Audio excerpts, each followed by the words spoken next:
So നമ്മുടെ Malaysia ട്രിപ്പിൽ ഞങ്ങൾ റൂം വൈകുന്നേരം രാത്രി ഞങ്ങൾ പുറത്തിറങ്ങിയിരിക്കുകയാണ്. നൈറ്റ് ലൈഫ്, മലേഷ്യയുടെ നൈറ്റ് ലൈഫ് എല്ലാവരും എൻജോയ് ചെയ്യാൻ വേണ്ടി പോവാണ്. അപ്പോൾ ഇന്ന് ഞങ്ങൾ പോകാൻ പോകുന്നത് നമ്മുടെ മലേഷ്യയുടെ ഐക്കോണിക് ടവറായിട്ടുള്ള twin tower, KLCC twin tower, അവിടേക്കാണ് പോകുന്നത്. ഗ്രാബ് ബുക്ക് ചെയ്തിട്ടുണ്ട്, ഗ്രാബിന് വേണ്ടി വെയിറ്റ് ചെയ്യാണ്.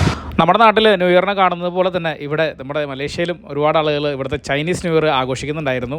നാട്ടിലെ പോലെ തന്നെ ഒരുപാട് വെടിക്കെട്ട് പരിപാടികളൊക്കെ ആയിട്ട്. അപ്പോൾ ഇതാണ് നമ്മൾ Booking.com എന്ന ആപ്ലിക്കേഷൻ വഴി ബുക്ക് ചെയ്ത ഹോട്ടൽ ട്രിയോൺ. ഹോട്ടൽ അടിപൊളിയായിരുന്നു. ഒരുപാട് കോംപ്ലിമെൻ്ററി ആയിട്ട് സംഭവങ്ങൾ ഫ്രീ ആയിട്ട് നമുക്ക് തരുന്നുണ്ട്. അടിപൊളി ഒരു പൂളും ഉണ്ട്. അപ്പോൾ നമ്മളിവിടെ വരാണെന്നുണ്ടെങ്കിൽ ഏറ്റവും കൂടുതൽ ഗ്രാബ് യൂസ് ചെയ്യുക. ഗ്രാബ് എന്ന് പറഞ്ഞ ആപ്ലിക്കേഷൻ ഉണ്ട് കാറൊക്കെ ബുക്ക് ചെയ്യാൻ വേണ്ടിയിട്ട്. അതാണ് ഏറ്റവും ബെറ്റർ എന്നാണ് നമുക്ക് കിട്ടിയ ഫീഡ്ബാക്ക്.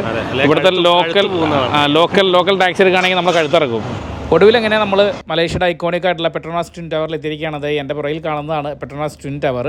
450 മീറ്റർ നീളമുള്ള ഈ ഒരു ടവർ 1996 മുതൽ 2004 വരെ ലോകത്തിലെ തന്നെ ഏറ്റവും വലിയ ഒരു ടവർ തന്നെയായിരുന്നു. ഈ ട്വിൻ ടവറിൻ്റെ പരിസരത്ത് വരുമ്പോൾ നിങ്ങൾക്ക് ഈ ഒരു കാഴ്ച കാണാൻ പറ്റും. ഇവിടുത്തെ ചെറുപ്പക്കാരായിട്ടുള്ള ഒരുപാട് യുവാക്കൾ ഒരു ഐഫോണും അതേപോലെ തന്നെ ഒരു ലൈറ്റും ജിമ്പിലൊക്കെ ആയിട്ട് ഇവിടെ ഇങ്ങനെ കൂടി നിൽക്കുന്നത്. നമുക്ക് അവർ വന്ന് ഫോട്ടോ വേണമെങ്കിൽ എടുത്ത് തരാം അവരുടെ ഫോണിൽ. എന്നിട്ട് ഡിജിറ്റലായിട്ട് നമുക്ക് ട്രാൻസ്ഫർ തരും.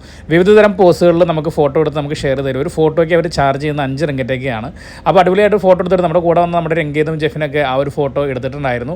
മൂന്നാറിലും കൊടൈക്കനാലിലൊക്കെ നമ്മൾ കണ്ടിട്ടുള്ളത് പോലെ ഫോട്ടോ എടുത്ത് പ്രിന്റ് തരുന്ന അതേ സെറ്റപ്പ് തന്നെ. പക്ഷേ ഇവിടെ നമുക്ക് ഡിജിറ്റലായിട്ട് ഷെയർ ചെയ്ത് തരുന്നതാണ്.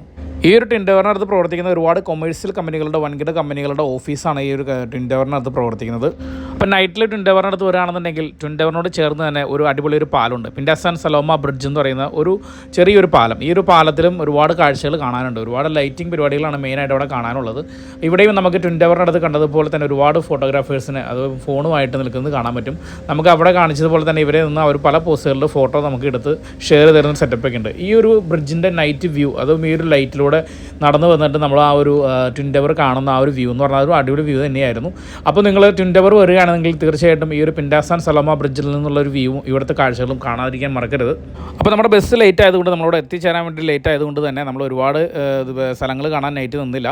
നമ്മൾ ഈ ഒരു ബ്രിഡ്ജും അതേപോലെ തന്നെ നമ്മുടെ ട്വിൻ ടവറും കണ്ടിട്ട് നമ്മൾ ഈ ട്വിൻ ടവറിനോട് ചേർന്ന് തന്നെയുള്ള ഒരു ഇന്ത്യൻ റെസ്റ്റോറൻറ്റിൽ നിന്ന് അന്ന് നൈറ്റിലേക്കുള്ള ഡിന്നറും മേടിച്ചിട്ട് നമ്മൾ വീണ്ടും ഗ്രാബ് ബുക്ക് ചെയ്ത് റൂമിലേക്ക് തന്നെ പോയി. ട്വിൻ ടവറിനോട് ചേർന്ന് തന്നെ ഒരുപാട് ഇന്ത്യൻ റെസ്റ്റോറൻറ്റുകളും അതേപോലെ തന്നെ ഒരുപാട് ഫുഡ് കഫേകളൊക്കെ ഉണ്ട്. അപ്പോൾ രാത്രി വന്ന് ഇവിടെ ഭക്ഷണം കഴിക്കാനും ഇവിടുത്തെ ലോക്കൽ ഫുഡ് അല്ലെങ്കിൽ നമ്മുടെ ഇന്ത്യൻ ഫുഡും നമുക്ക് ഇവിടെ നിന്ന് ടേസ്റ്റ് ചെയ്യാൻ പറ്റും. ട്വിൻ ടവറിൽ നിന്ന് അധികം ദൂരമല്ല ഇവിടുത്തെ ഏറ്റവും പ്രസിദ്ധമായിട്ടുള്ള KL ടവർ എന്ന് പറഞ്ഞ ആ ടവറിലേക്ക്. അപ്പോൾ നമ്മൾ ഒരുപാട് ടൈം വൈകിയതുകൊണ്ട് നമ്മൾ അങ്ങോട്ടേക്ക് പോയില്ല. അപ്പോൾ അടുത്ത ദിവസം തന്നെ ഇവിടുത്തെ ഏറ്റവും പ്രസിദ്ധമായിട്ടുള്ള ബത്തു കേവ്സിൻ്റെയും അതുപോലെ തന്നെ ജെൻറ്റിങ് ഹൈലൻഡിൻ്റെയും കിടലിൻ വീഡിയോസും നമ്മുടെ പേജിൽ വരുന്നുണ്ട്. അപ്പോൾ ഫോളോ ചെയ്ത് കൂടെ കൂടിക്കോ.